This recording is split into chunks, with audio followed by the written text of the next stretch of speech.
প্রিয় সিলেট সদরের বাসিন্দা, আপনারা সকলে কেমন আছেন? খিতা খবর, আমাদেরকে ভালো রেখেছেন কে? আমার বন্ধুগণ, মনোযোগ বাড়াতে হবে। আল্লাহর নবীজিকে বলা হলো, নবীজি গোটা পৃথিবীতে আপনাকে এমন করে পাঠানো হলো, আপনি হলেন বার্তাবাহক, আপনি হলেন রসুল, আপনি হলেন শুভ সংবাদ প্রদানকারী। তার মানে বোঝা গেল নবীজিকে অনেকগুলো দায় এবং দায়িত্ব দিয়ে পাঠানো হলো। পৃথিবীতে শুধু মানব নয়, তিনি হলেন মহামানব। তিনি শুধু নবী নয়, তিনি হলেন মহানবী। কথা বলেন ঠিক কিনা? তার মানে পৃথিবীতে তিনি মানব হয়ে আগমন করলেও তিনি সাধারণ মানব নয়, তিনি মহামানব। কোন সুবহানাল্লাহ। আল্লাহ রাব্বুল আলামিন নবীজিকে দুনিয়াতে পাঠালেন। শুধু নবীজি নয়, বাবা আদম নবী আলাইহিস সালাতু ওয়াস সালাম থেকে নিয়ে অসংখ্য অগণিত নবী এবং রাসূলকে পাঠালেন। নবীজিকে সর্বশ্রেষ্ঠ করে সর্বশেষ নবী করে পাঠালেন। আজকে আমরা জানবো নবীজির পাঁচটা শান। এক নম্বর শান হলো, নবীজি আমার সর্বশেষ নবী। কথা বলেন ঠিক কিনা? আল্লাহ রাব্বুল আলামিন কোরআনে কারীমের মধ্যে বলেন, কুল ইয়া আইয়ুহান নাসু ইন্নী রাসূলুল্লাহি ইলাইকুম জামিআ। চিৎকার করে বলা লাগবে আল্লাহু আকবার। আল্লাহ রাব্বুল আলামিন বলেন, রাসূল আপনি বলেন, আমি তোমাদের সকল মানুষের জন্য আল্লাহর রাসূল। শুধু তাই নয়, তিনি হলেন খাতামুন নাবিয়্যিন, সর্বশেষ নবী মুহাম্মদুর রাসূলুল্লাহ সাল্লাল্লাহু আলাইহি ওয়াসাল্লাম। ও আমার মুসলমান ভাই, সিলেটের বন্ধুগণ, এদিক সেদিক মনোনিবেশ করবার কোনো সুযোগ নাই। আমার দিকে তাকান, গভীর মনোযোগের সঙ্গে কথাগুলো শুনতে হবে। কোরআন থেকে কথা শুনলে আমাদের ঈমান যিনি বাড়ায় দেবেন তিনি কে?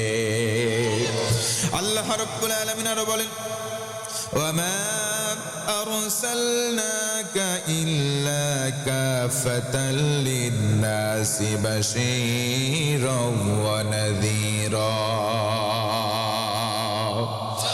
আল্লাহ রাব্বুল আলামিন বলেন, রাসূল আমি আপনাকে সমগ্র মানব জাতির জন্য শুভ সংবাদদাতা এবং সতর্ককারী রূপে প্রেরণ করলাম।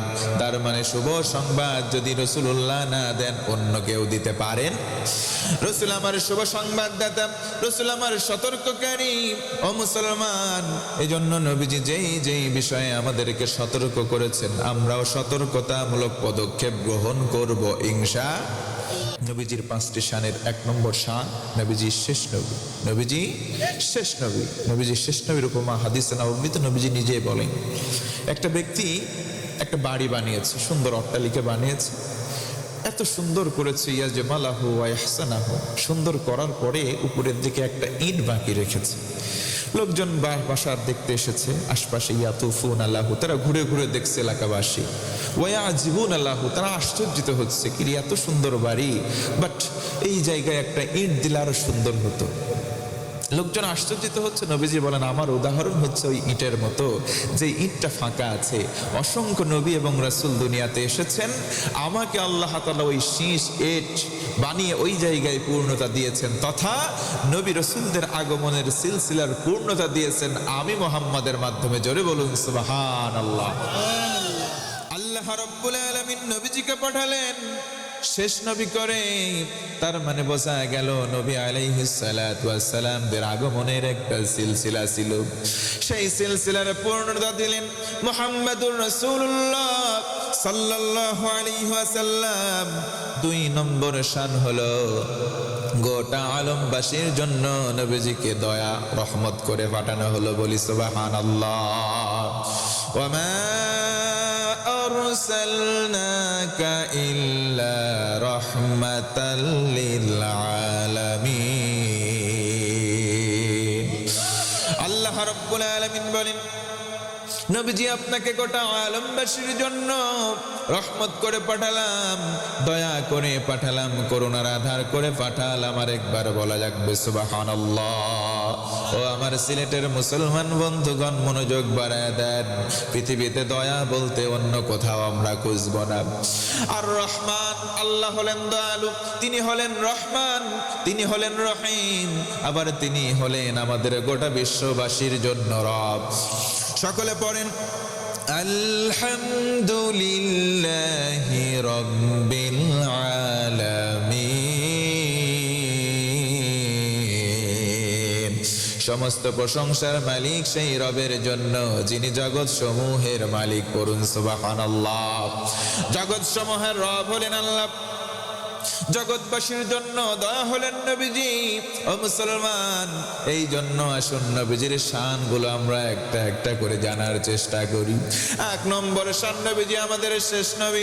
নবীজি 2 নম্বর শান, তিনি হলেন দয়া, দয়ার রাসূল সাল্লাল্লাহু আলাইহি ওয়াসাল্লাম। আল্লাহর নবী কিয়ামতের দিন ওই মুসিবতের সময় লেওয়াউল হামদ, হামদের একটা পতাকা উঁচু করবেন, পতাকা নিয়ে সম্মুখপানে অগ্রসর হন, জান্নাতের দিকে যাবেন, জান্নাতে কড়া নাড়বেন। ফেরেশতা বলবে মান আনতা, কে গো তুমি? নবীজি বলবেন আনা মুহাম্মদ সাল্লাল্লাহু। ফেরেশতারা বলবে আমরা আদিষ্ট হয়েছি আপনার জন্য, অপেক্ষায় অপেক্ষমান আছি। নবীজি সাহাবীদেরকে নেবেন, কিছু উম্মতদেরকে নেবেন, লেওয়াউল হামদ, হামদের পতাকা নিয়ে জান্নাতে কড়া নাড়বেন। জান্নাতের দরজা খুলে গেলে নবীজি সাহাবী উম্মতদেরকে নিয়ে জান্নাতে চলে যাবে। নবীজি যখন জান্নাতে প্রবেশ করবেন, জান্নাতের মধ্যে 120টা কাতার, একটা দুইটা করে সম্মানের কাতার ক্লাসিফিকেশন হয়ে যাবে। নবীজি বলেন কতগুলো তোমরা পাবে? তোমরা পাবে 80 কানা, বাকি থাকে 40 কানা কাতার। এই 40টা কাতার পাবে তারা আলা সাইরিল উমাম, আদম নবী থেকে শুরু করে ঈসা পয়গম্বর আলাইহিস সালাম, যতজন নবী আম্বিয়া আলাইহিস সালাম আগমন করেছিলেন, তাদের যত উম্মত ছিল পাবে জান্নাতের 40টা কাতার। আর 80 খানা কাতার পাবে নবীজির উম্মত, আমরা শেষ নবীর উম্মত। বলুন সুবহানাল্লাহ। ও মুসলমান, সম্মানের দিক থেকে আমরা মর্যাদাবানের জন্য খুশি না বেজার? যদি আমরা খুশি হয়ে থাকি একবার আওয়াজ করে বলেন আলহামদুলিল্লাহ। আল্লাহ নবীজি বলেন শোনো উম্মত শোনো, সামনের একটা কাতার, ওই সম্মানের কাতারে সবাই ঠাঁই পাবে না, সবাই সিট পাবে না, সবাই জায়গা পাবে না। আমরা যদি প্রশ্ন করি জান্নাতের প্রথম কাতারে জায়গা পাবে কারা?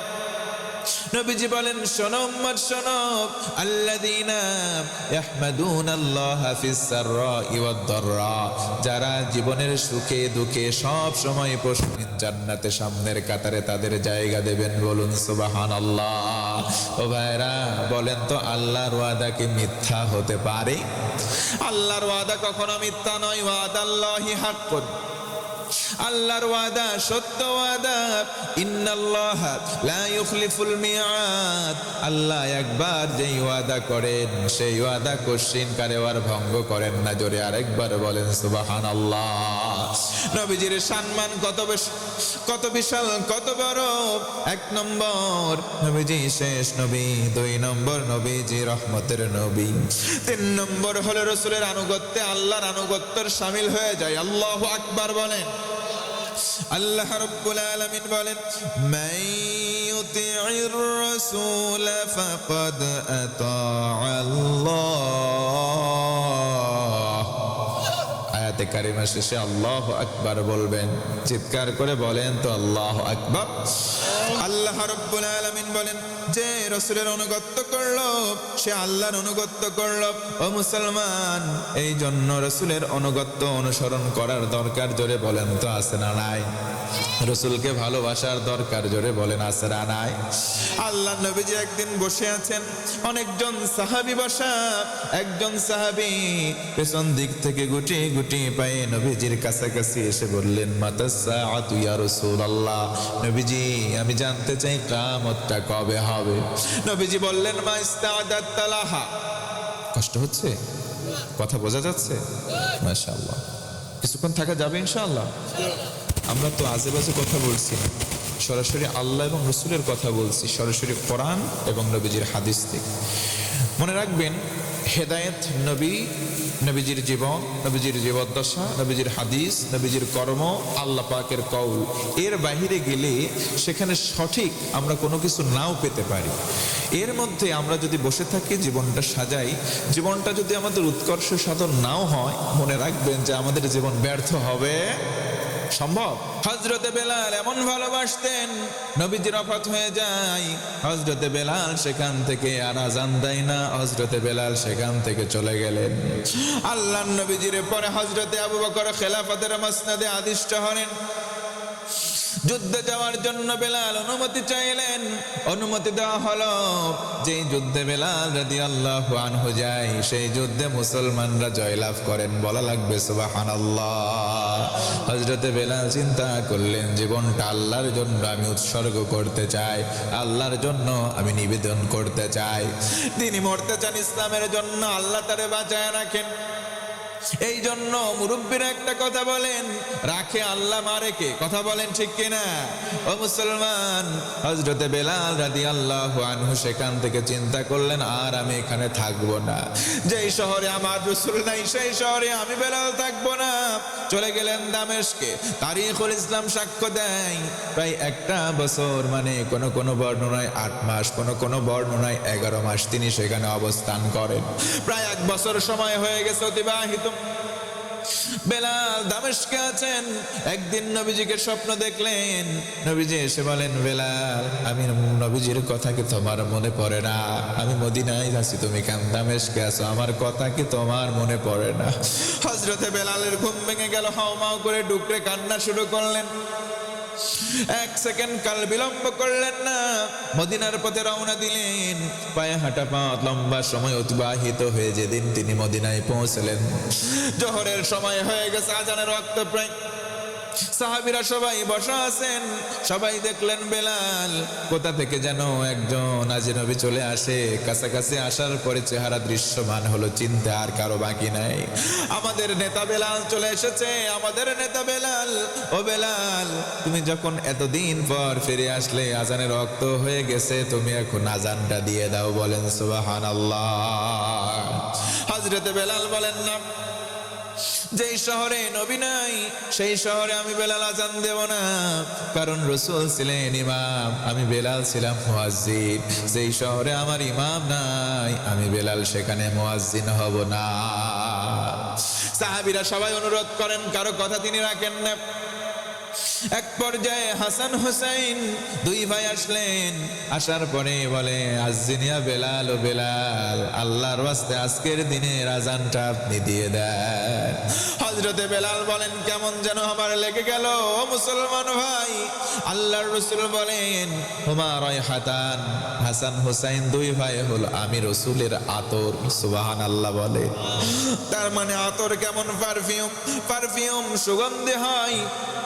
নবীজির সঙ্গে সব সময় জড়িয়ে থাকতেন হযরতে হাসান হুসাইন রাদিয়াল্লাহু আনহু। এই কারণে তাদের শরীরে নবীর গায়ের সুগন্ধি পাওয়া যেত। কোন সুবহানাল্লাহ। হযরতে হাসান হুসাইন এসে বলে, আজ্জিনিয়া বেলাল, ও বেলাল আজান দেন। হযরতে বেলাল তিনি যখন বললেন, কেমন জানি আমার মনে হলো হযরতে হাসান হুসাইন বলে নাই, আমাকে রাসূল সরাসরি বললেন, বেলাল আজান দাও। আল্লাহু আকবার।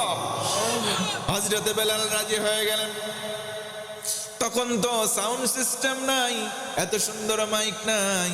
উঁচু টিলার মধ্যে দাঁড়ালেন, কানের মধ্যে হাত দিয়ে আল্লাহু আকবারের ধ্বনি বললেন 4 বার। আশহাদু আল্লা ইলাহা ইল্লাল্লাহ বললেন 2 বার। আশহাদু আন্না মুহাম্মাদুর রাসূলুল্লাহ বলতে গিয়ে চিৎকার দিয়ে বিকট একটা আওয়াজ দিলেন। অজ্ঞান হয়ে বেলাল সেখানে পড়ে গেলেন। বলুন আল্লাহু আকবার। হযরতে বেলাল পড়ে গেলেন, আর আজান দিতে পারে না। সবাই দৌড়িয়ে চলে যায়, গিয়ে সেবা করে, শুশ্রূষা করে, পানি ছিটিয়ে দেয়। লম্বা সময় পরে যখন জ্ঞান ফিরে আসলো, বলা হলো, বেলাল তোমার কি এমন হলো? তুমি বিকট আওয়াজ দিয়ে কেন অজ্ঞান হয়ে গেলা? হযরতে বেলাল ডেকে বলেন, আল্লাহর নবীর সাহাবী আমার বন্ধুরা শুনে নাও, আমি আযান দিতাম, আমি ছিলাম মুয়াজ্জিন, আমার রাসূল সাল্লাল্লাহু আলাইহি ওয়াসাল্লাম ছিলেন ইমাম। আমি যখনই আযান দিতাম আল্লাহর নবীজি আমার সামনে দাঁড়িয়ে থাকতেন। আমি আল্লাহু আকবার বলতাম 4 বার, আশহাদু আল্লা ইলাহা ইল্লাল্লাহ বলতাম 2 বার, আশহাদু আন্না মুহাম্মাদার রাসূলুল্লাহ। যখন এই বাক্যটা বলতাম নবীজির দিকে নিজের শাহাদাত আঙ্গুলি দিয়ে উঁচু করে দিয়ে সাক্ষ্য দিতাম। আমি আজকে আশহাদু আন্না মুহাম্মাদার রাসূলুল্লাহ বললাম, নিজের অজান্তে আঙুল উঁচু করলাম। আমি ভাবলাম নবীজি আমার সামনে। এখন সামনে চোখ খুলে দেখি আমার নবী আমার সামনে নাই। বিরহ বেদনা সহ্য করতে না পেরে আমি বিকট একটা আওয়াজ দিয়ে অজ্ঞান হয়ে পড়ে গেছি। বলুন আল্লাহু আকবার। তার মানে বোঝা গেল নবীজির মহাব্বত কলিজায় এত বেশি ছিল, নবীজিকে না দেখে তিনি হাউমাউ করে এবার অজ্ঞান হয়ে পড়ে গেলেন। তখন জ্ঞান ফিরে আসলো, ডুকরে ডুকরে কান্না শুরু করলেন, এমন কান্না শুরু করলেন, তার কান্না দেখে আশপাশের সবাই কান্না শুরু করলো। ছোট ছোট বাচ্চারাও কাঁদে, দূর থেকে যারা দেখে তারাও কাঁদে।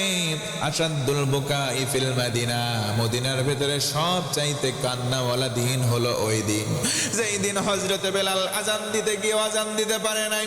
ও মুসলমান, জানতে চাই সেই রাসূলের প্রতি মহব্বত ভালোবাসা বাড়ানোর দরকার আছে না নাই? সেই রাসূলের প্রতি মহব্বত ভালোবাসা শ্রদ্ধা ভক্তি বাড়ানোর বিকল্প কোন রাস্তা পন্থা আমাদের সামনে অন্তত খোলা নাই। কথা বলেন ঠিক কিনা? হযরতে আলী রাদিয়াল্লাহু আনহু একদিন এমন হলো, একদিন 2 দিন 3 দিন ধারাবাহিক তার পেটের মধ্যে কোনো দানা পানি কোনো খাবার পড়ে নাই। নবীজির সন্ধানে চলে গেলেন, মসজিদের মধ্যে নবীজিকে পেলেন না, দরজায় কড়া নাড়লেন, নবীজি ভেতরেও নেই। সাহাবীরা বললেন, কেন এসেছো আলী বলো। হযরতে আলী বললেন, একদিন 2 দিন 3 দিন হয় পেটের মধ্যে কোনো খাবার নাই, এজন্য রাসূলুল্লাহর সঙ্গে সাক্ষাৎ করতে আসলাম। সাহাবীরা বললেন, তাড়াতাড়ি চলে যাও, আল্লাহর নবী তোমাকে কোনো খাবার দিতে পারবে না। তুমি 3 দিন না খাওয়া, রাসূল আমার প্রায় 7 দিন না খাওয়া। আজকে সকালবেলা এতটা কষ্ট স্বীকার করলেন।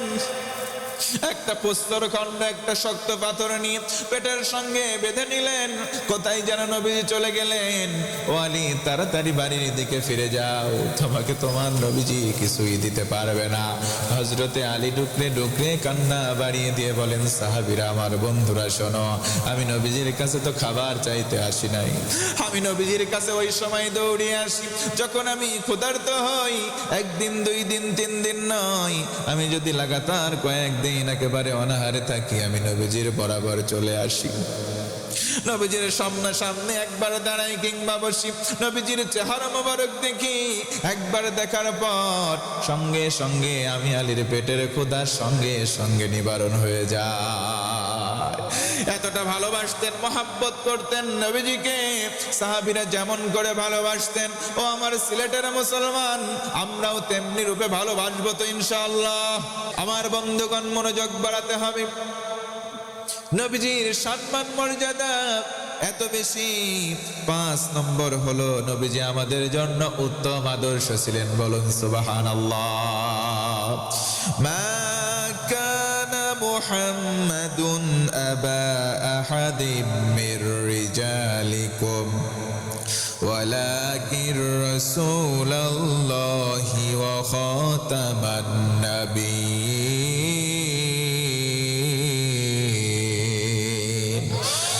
আমার আল্লাহ বলেন, ও নবীজি, আল্লাহর রাসূল তিনি হলেন শেষ নবী। তার জীবন আদর্শের মধ্যে আমাদের জন্য উত্তম আদর্শ নিহিত আছে। বলা লাগবে আওয়াজ করে সুবহানাল্লাহ।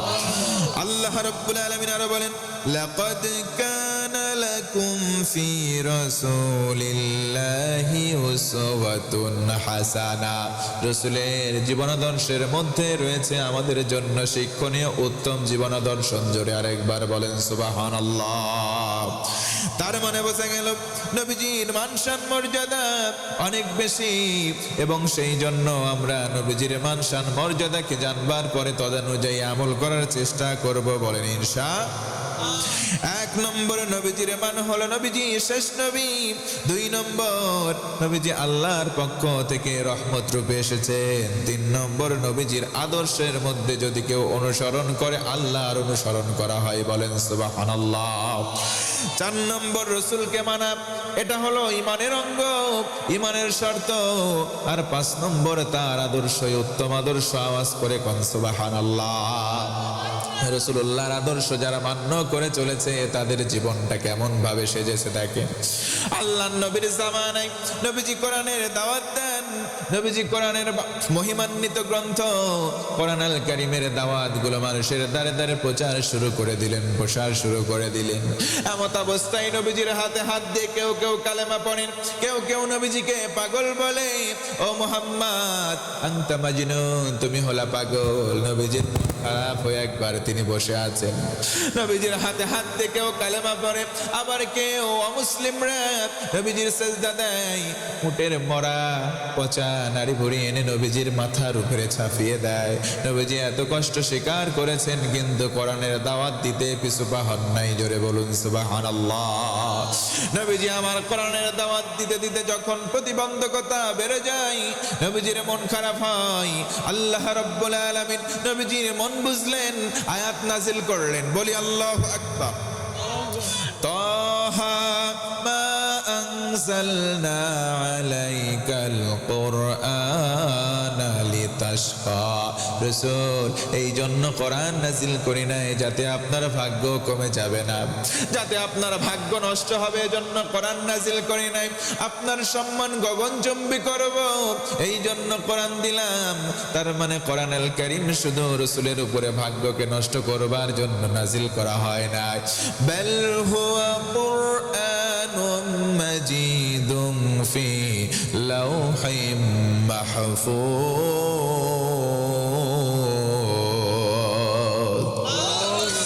ইন্নাহু লাকুরআনুন কারীমুন ফি কিতাবিম মাকনুন।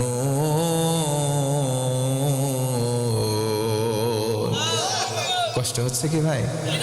কোরআনের আয়াত শুনলে সাদাতহুম ঈমানা, ঈমান বাড়িয়ে দেন একজন, তিনি কে? তাহলে আমাদের ঈমান বাড়ুক, আমরা চাই কি চাই না? পৃথিবীতে দামি দৌলত অনেকগুলো দামি দৌলত, তার মধ্যে 3টা দামি দৌলত আমরা কোনোদিন চাই নাই, আল্লাহ এমনি এমনি দিয়েছেন। খুশি হয়ে আওয়াজ করে বলেন আলহামদুলিল্লাহ। কোন সেই দামি দৌলত? নাম্বার 1, 1 নম্বর হচ্ছে আমাদের জীবন। সুবহানাল্লাহ কবেন না? আমরা কোনোদিন বলছি আল্লাহ আমাদের জীবন দাও? বলছি? আল্লাহ রাব্বুল আলামিন বলেন, হাল আতা আলাল ইনসানি হিনুম মিনাদ দাহরি লাম ইয়াকুম শাইআম মাযকুরা।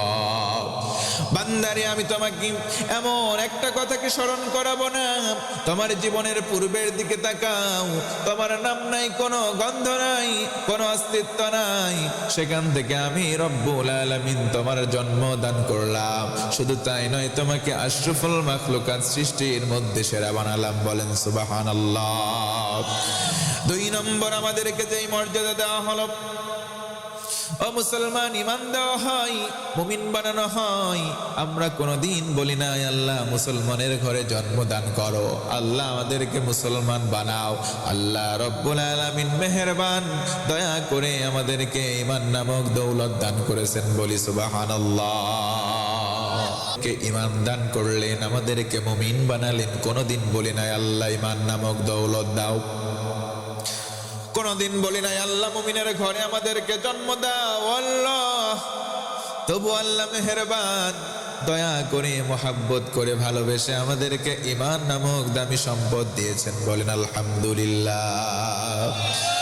ঈমান নামক দৌলত আমাদেরকে পাওয়ার পরে ক্ষান্ত হয়ে বসে থাকা চলবে না। আল্লাহু ওয়ালিউল্লাযীনা আমানু ইউখরিজুহুম মিনায-যুলুমাতি ইলান-নূর।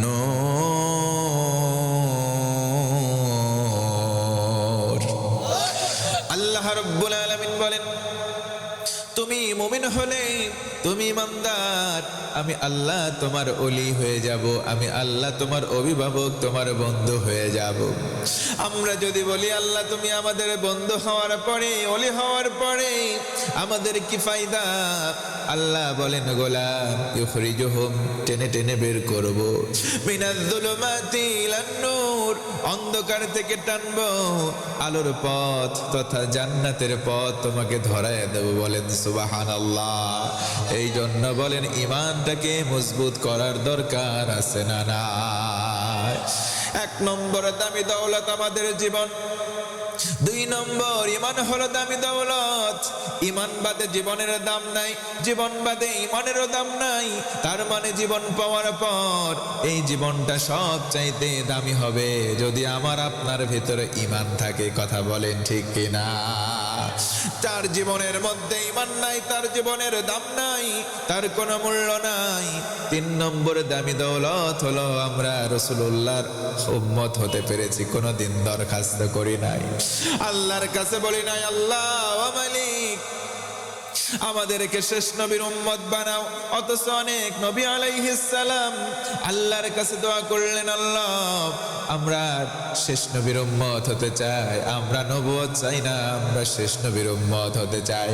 কারো দোয়া কবুল না করে আমাদেরকে দোয়া করার আগে আমাদের রব আল্লাহ শেষ নবীর উম্মত বলে গণ্য করেছেন, সৌভাগ্য দান করেছেন। বলুন সুবহানাল্লাহ। এই যে তিনটা নিয়ামত না চাইতেই পেয়ে আমরা খুশি না বেজা? আমরা যদি হয়ে থাকি খুশি, ঈমানটাকে নবায়ন করব, ঈমানটাকে মজবুত করব।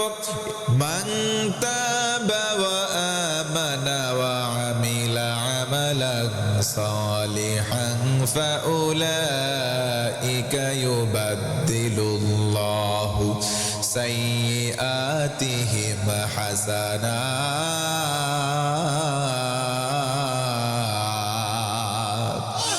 আল্লাহ রাব্বুল আলামিন বলেন, ও বান্দারা, যারা তওবার মতো তওবা করবে, ঈমানটাকে মজবুত করবে, নেক আমল করবে, আমি আল্লাহ বললাম তাদের পেছনের জীবনের সব গুনাহগুলো বদল করে নেকি বানায় দেব। বলি সুবহানাল্লাহ।